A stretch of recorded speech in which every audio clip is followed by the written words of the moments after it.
Good morning, children. Let us discuss about what did the national liberalism is standing for, or liberal nationalism. What is liberal nationalism standing for? What is nationalism? The feeling towards a nation.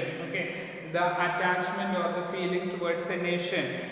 But here, liberal nationalism, liberal, which is very free nationalism. We know that the ideas of national unity in the early 19th century Europe were closely allied to the ideology of liberalism. So, nationalism along with the liberalism, that was the concept of the early 19th century Europe. So, here the term liberalism, which is derives from the Latin root liber, meaning free.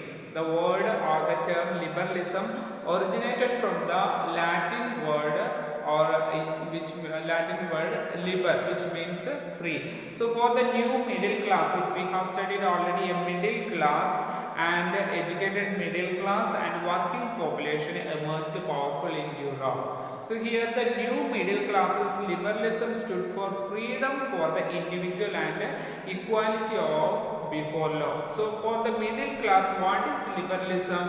Which means equality, individual equality, okay, or freedom, individual freedom or equality before law. We know that middle class, they had no, earlier there were different classes in the society or the different estates in the society, so that these people had did not have equal rights.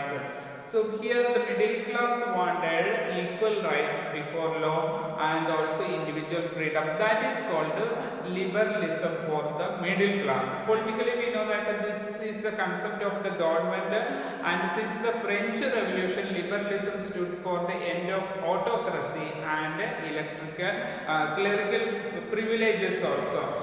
So here, what is French Revolution? Important principles of French Revolution we have studied.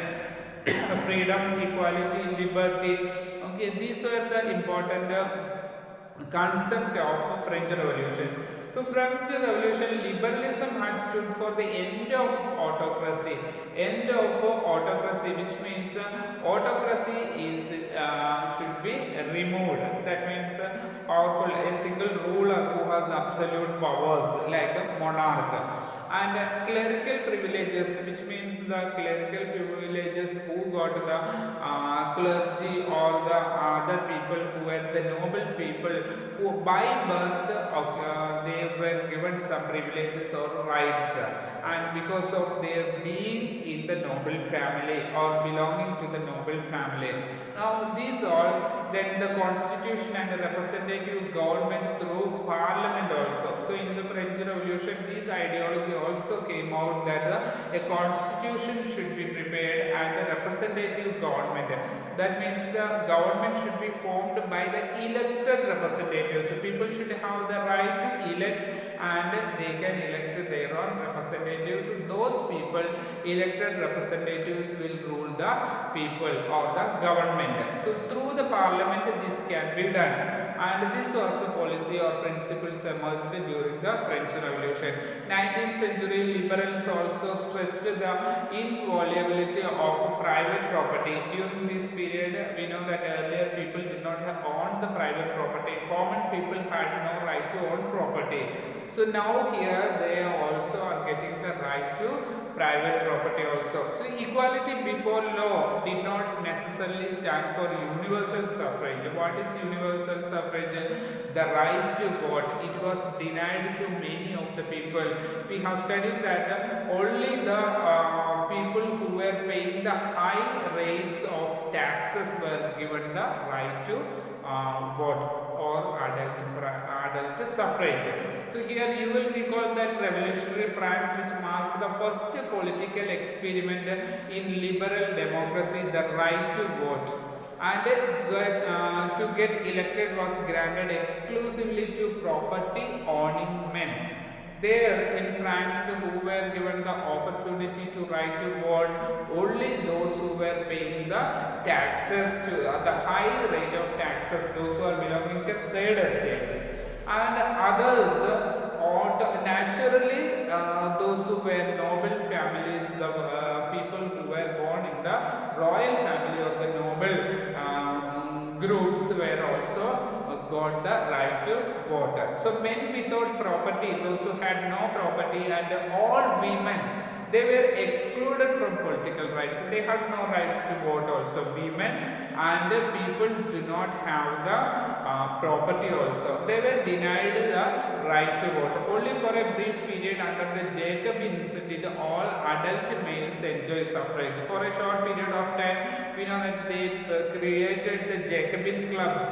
Only those Jacobin clubs, those who got the males, not even the females then also. Only male, adult males got the right to vote. That was also for a short time also, short period. So that during this Napoleonic Code went back to the limit the suffrage also. Again, when we have studied that Napoleonic law or Napoleonic Code, this code limited the suffrage, adult suffrage again, and reduced the women to the status of minor or subject to the authority of fathers and husband.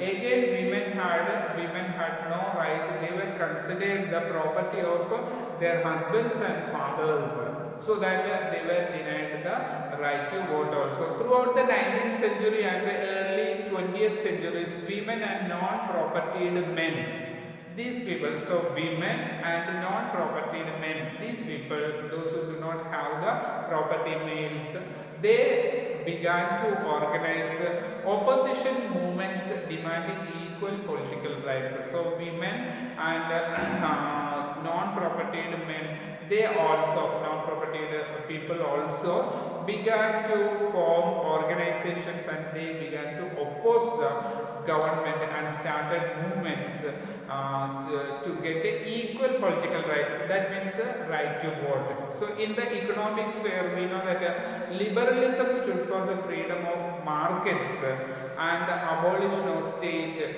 imposed restrictions on the movements of goods and capitals. What is economic friend? When we are talking about economy of nation, we can find that liberalism. What is liberalism? Which stands for all trade barriers to be removed. Okay, freedom in the market. If there is free trade want to be taken place, trade barriers have to be removed, or the abolish the state imposed restrictions. I mean, we know that in all the countries there are some restrictions for the import of goods from our country to import of goods to our country and exporting goods to other countries also, foreign goods. So this type of barriers or restrictions or customs duties, if it is removed, there will be free trade. That is called the liberalism in the economic sphere. So during the 19th century, this was a strong demand for the emerging middle classes. So middle classes put forward this ideology, and they were demanding very strongly for removal of all these trade barriers. And so now here one example we can see the German speaking regions in the first half of the 19th century. Napoleon's this had taken place. So German speaking regions in the first half of the 19th century. Napoleon's administration also, we know that Napoleon's administration, they created some of the new methods of weights, common weights and measures, etc. they introduced, and they removed many of the trade barriers also. Then in the beginning stage, people felt that it will change the history of France. That means France will be developed during the period of Napoleon. But we know that soon after implementing this Napoleonic Code or law, people felt that taxes were increased, many other restrictions also were imposed in the society, so that they felt it is also against the will of the people. So there are small principalities in the confederation of 39 states existed during that period. Each of these, we know that in these 39 principalities, that means like a country where we are talking about, if there are 29 states, in India, if 29 states has different methods of weighing and measurement, etc., what will happen when we are exporting goods or transporting goods from one state to the other states? The measurements and weights will be different and the cost of the goods will be different. It creates a lot of confusion. In the same way, this region also, there were 39 principalities or confederation of 39 states existed this region.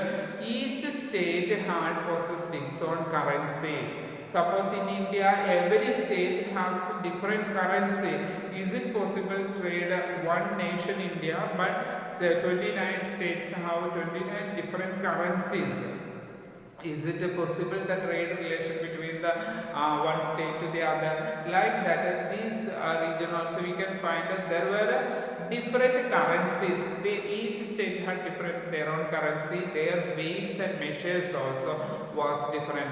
So when we can say one example, if a merchant traveling from in the year 1833 from Hamburg to Nuremberg to sell his goods would have to pass through 11 customs barriers and pay a customs duty about 5% of each one of them. When we know that we often say toll gates or toll plaza, we have to, while we are traveling, we know that long journey, we have to cross through the toll plaza, or there all we have to pay road tax or vehicle tax to the in the toll plaza. Like that, if a person who was traveling, a merchant who was traveling in 1833, that period from Hamburg to Nuremberg, he had to cross through 11 customs barriers. There all he had to pay a 5% of the customs duty to these borders. So here we know that duties were often levied according to the weight or measurement of the goods. According to the weight and measurement of the goods only they had to pay the customs duty also. Now we know each region, 11 state, different regions had different weights also. For example, we can say that if suppose a person who is the measurement of cloth, and for example it was called a L, which is in each region stood for the different length. L was a measurement they used, and an L we can say that of textile material which is brought from Frankfurt would give you 54.7 centimeters of cloth. 1 L of cloth is 54.7 centimeters in Frankfurt. When we are moving to the mains, it measures 55.1 centimeters. Their measurement tape is different. And in Nuremberg again, when we move there, this cloth piece will be 1 L is equal to 65.6 centimeters. In Freiburg, when we go there, we can find it is 53.5 centimeters. That means that every region, suppose when we are bringing 1 meter of cloth from the Maharashtra to Gujarat, if the measurement is different there, they are using a different tape, it is lengthy or more or less, what will be the cost, and there will be a different there will be differences in the cost of goods also. But now we know that not only within the country, the whole world has made the uniform system of weights. We know that when 1 kilo of goods, gold or any other material, when we are carrying to Europe or America or Africa, any country, when it will be weighed 1 kilo same only. Okay, what is the weight of 1 kilo in our country will be the same in other country also. But this period in 1833, we know that during that period, weights within the country, when they were passing from one region to another region, weights and measurements were different. So such conditions were viewed as obstacles for economic exchange and growth by the new commercial classes. When the commercial classes emerged, they felt these all differences will become an obstacle for the economic exchanging goods and economic growth of the country. So they argued for the creation of a unified economic territory also along with the unhindered movement of goods also, people and capital, etc. So that if all the measurements and weights are unified, a uniform method is followed all over these territories. We know that people can move very freely, goods can be transported very freely, and capital, that means the investment in money also, investment in business also can be increased, so that the country will be developed very fast. In 1834, a customs union of Zoloverin, which was called Zoloverin, a customs union. Okay, so they were formed a customs union, and it was formed for taking initiative of Prussia and joined most of the German states there. So all these territories and joined together in the Zoloverin. That means this union abolished the tariff barriers and reduced the number of currencies from over 30 to 2. We know that this was a union of many regions. These all regions took a decision to abolish the different currencies. We know that there more than 30 different currencies were followed in the these German and regions, Prussia and German regions. So they abolished all the different currencies and made it two currencies. More than 30 currencies they used, but all were removed and they made as two currencies.